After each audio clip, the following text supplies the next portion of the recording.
Assalamualaikum warahmatullahi wabarakatuh. Masih bersama saya, Afif Afandi, dalam diskusi 6, mata kuliah studi komparatif pendidikan dasar di berbagai negara. Dalam diskusi ini, kita akan membahas gender dalam pendidikan dasar. Selamat menyimak. Sebagai guru pendidikan dasar, kita punya peran penting dalam membentuk lingkungan belajar yang adil dan mendukung bagi semua siswa tanpa memandang jenis kelamin. Oleh karena itu, pembahasan isu gender dalam pendidikan dasar ini sangat penting sekali agar tercipta keadilan ataupun kesetaraan gender di dalam satuan pendidikan. Isu penting gender dalam pendidikan menurut Tatang Herman dan kawan-kawan dibagi menjadi dua. Yang pertama adalah keseimbangan gender, yakni terjadi kalau jumlah anak perempuan dan laki-laki yang masuk sekolah dan berhasil mencapai tujuan belajarnya hampir sama, serta sesuai dengan kemampuan masing-masing. Yang kedua adalah kesamaan gender.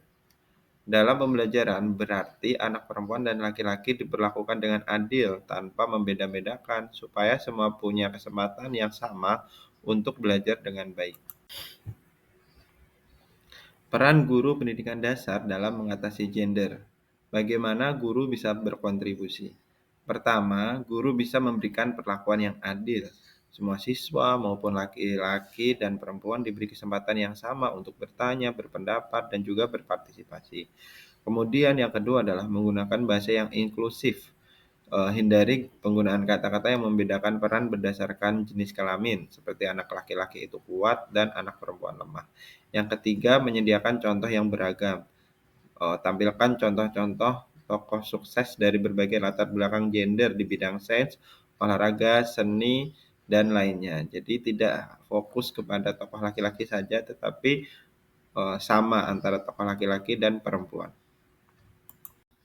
Menciptakan lingkungan pembelajaran yang inklusif. Apa sih yang bisa dilakukan guru di kelas? Yang pertama adalah menyusun kelompok belajar campuran.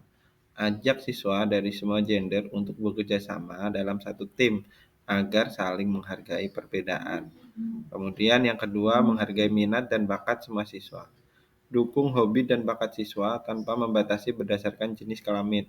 Misal laki-laki yang suka menari atau perempuan yang suka sepak bola. Nah, yang ketiga adalah memberikan dukungan positif.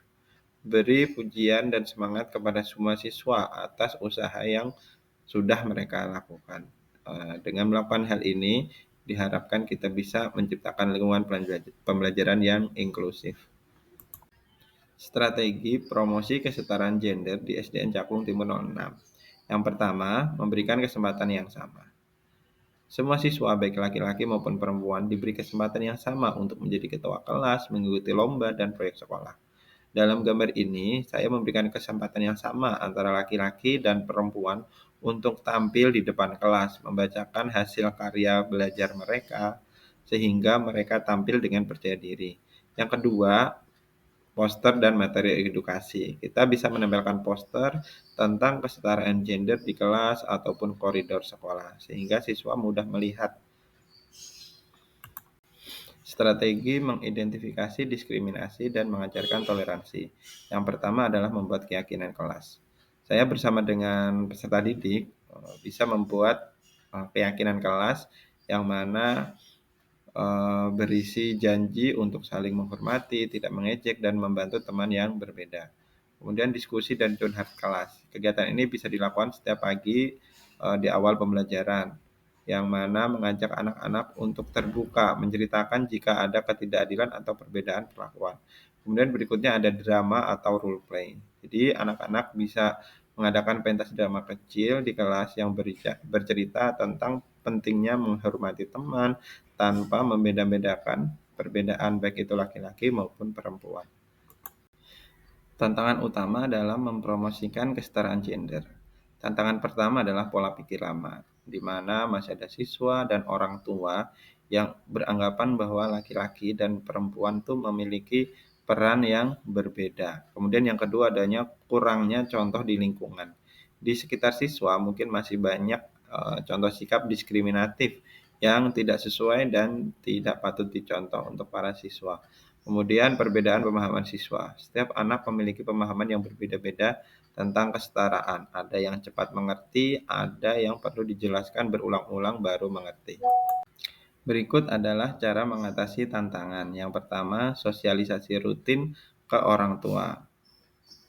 Pendidik bisa mengadakan pertemuan rutin untuk menjelaskan pentingnya kesetaraan gender kepada orang tua.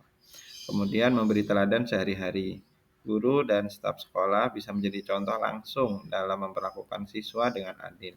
Yang ketiga, pembelajaran yang konsisten dan menyenangkan, di mana guru bisa menyisipkan nilai kesetaraan gender lewat cerita permainan maupun proyek pembelajaran dan juga pembelajaran kolaboratif, sehingga tantangan-tantangan yang ada tersebut bisa terpecahkan solusinya.